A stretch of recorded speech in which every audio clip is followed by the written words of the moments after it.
जो सीधे सीधे हमला अनुज यात्रे जी कांग्रेस पार्टी पर कर रहे हैं अमित शाह, लेकिन ये तस्वीर जरा देखिए, आपके पीछे नई संसद देख रही है और मेरे दर्शक देख पा रहे होंगे नई संसद की इमारत। गर्व नहीं महसूस हो रहा है आज अनुज जी आपको इसके सामने खड़े होकर?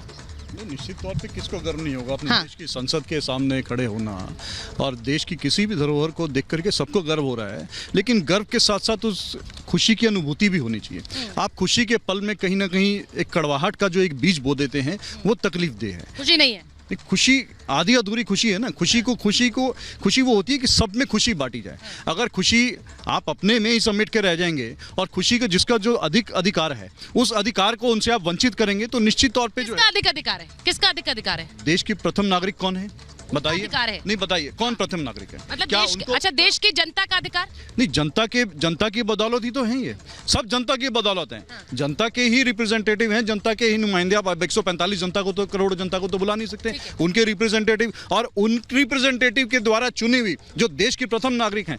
क्या राष्ट्रपति जी महोदय को अगर आपने उनसे उद्घाटन नहीं कराने की जिद करवा रखी, उनको निमंत्रण भी नहीं दे रहे, बुला भी नहीं रहे हैं? अरे आप उनको बुला। वो कह रहे हैं पहला अधिकार इस देश की संसद पर राष्ट्रपति का है, आप उनको वंचित रख रहे हैं। देखिए, ऐसा है कि राष्ट्रपति उद्घाटन करें, मुझे उसमें कोई समस्या नहीं, लेकिन प्रधानमंत्री करें उसमें भी समस्या नहीं है।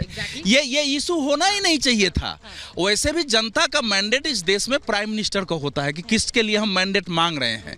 राष्ट्रपति हमारे जो है नॉमिनल और हेड। लेकिन मेरा प्रश्न दूसरा है।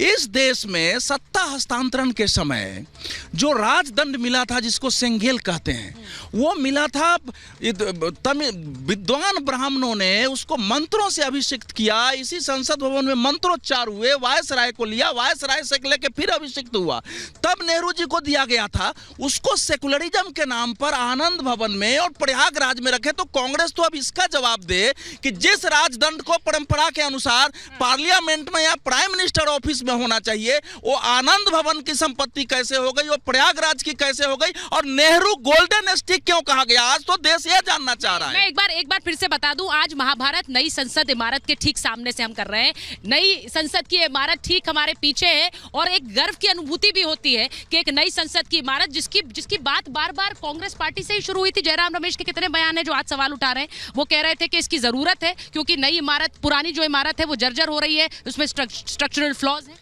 देखिए, इसका टेक्निकल पहलू ये है कि कांग्रेस जो है, जितने भी दल हैं, इन्होंने एक चिट्ठी तैयार करी जिसमें इन्होंने हवाला दिया कि आर्टिकल 79 के तहत इस प्रेमिसेस को जो है सिर्फ और सिर्फ राष्ट्रपति या फिर जो है इस समय जो स्पीकर हैं ओम बिरला वो कर सकते हैं। लेकिन ऐसा बिल्कुल भी नहीं है। मेरे देश का आर्टिकल 74A कहता है, of the constitution says there shall be a council of ministers with the prime minister at the head to aid the advice the president who shall in the exercise of the function in accordance. अर्थात ministers of councils, जो ministers हैं, वो उनको अधिकार है कि वो इस देश के प्राइम मिनिस्टर के साथ मिलकर इस देश के राष्ट्रपति को एडवाइस कर सकते हैं और उसके बाद जो है president will have to act accordance के साथ। अब आप मुझे एक चीज बताइए, इस देश में इतने सारे इनॉग्रेशन हुए हैं, उसकी भी लिस्ट मेरे पास है। क्या कभी इस बारे में पहले बात हुई? ये इस देश के लोकतंत्र के लिए बहुत ही बेहतरीन पल है।